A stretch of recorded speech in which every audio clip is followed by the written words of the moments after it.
In this week's Torah readings, we will have a whole section of verses known as the admonition, warnings to the Jewish people, what will befall them if they don't do as God wants. I'd like to focus on one particular sentence, which says, V'alachtem imi bikeri. God says, if you treat my commandments, if you treat me offhandedly, like if you don't take real notice of me, then that's how I will treat you as well. And what does that actually mean?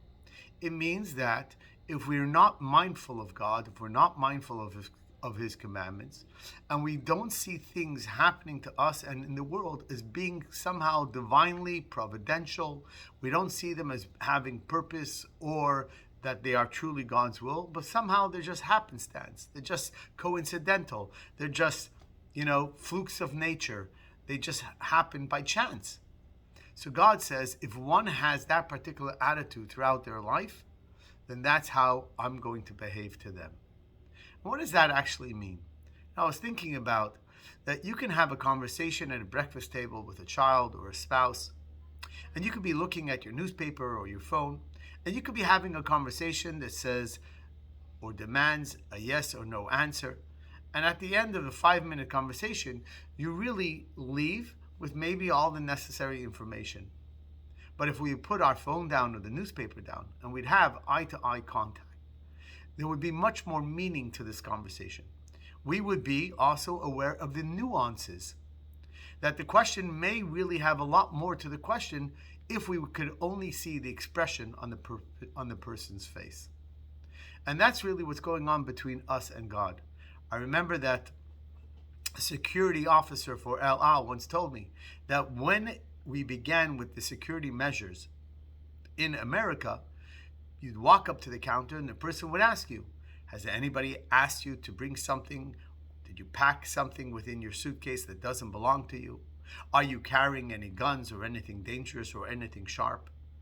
And while they were reading the list of questions to you, they were reading it from a paper and never looking at your face. So you could have easily given them the correct answer that they wanted to hear. So if they asked you, are you carrying a gun? You would say no, but actually you could be shaking your head yes, not wanting to be a complete liar, and they would have missed that entirely. He said that in Israel, while they ask those questions, they're clearly looking at your face and observing your body, because the facial expressions and body language may tell an entire other story. And that's what God wants. God wants us to be mindful. Maybe the Torah was already the first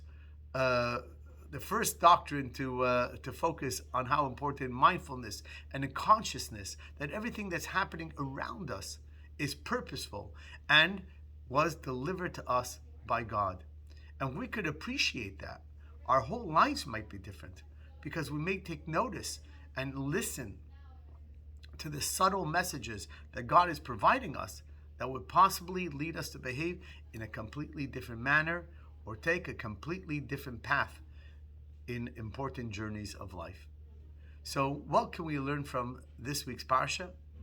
That you have to take the time each day to review what happened during the day's occurrences, its interactions, and you have to contemplate, are there any real important messages for me that happened to me during the last 24 hours? And then, whenever you are aware of a misfortune or even a good fortune, know that this particular misfortune, God forbid, or fortune, is the outcome of a partnership between you and God. If it's fortune, you got to be thankful. And if it's, God forbid, a setback, it's really God setting you up for positive growth. So you didn't have to go anywhere else. Torah already tells you that consciousness and mindfulness is important, and it can really change your entire life.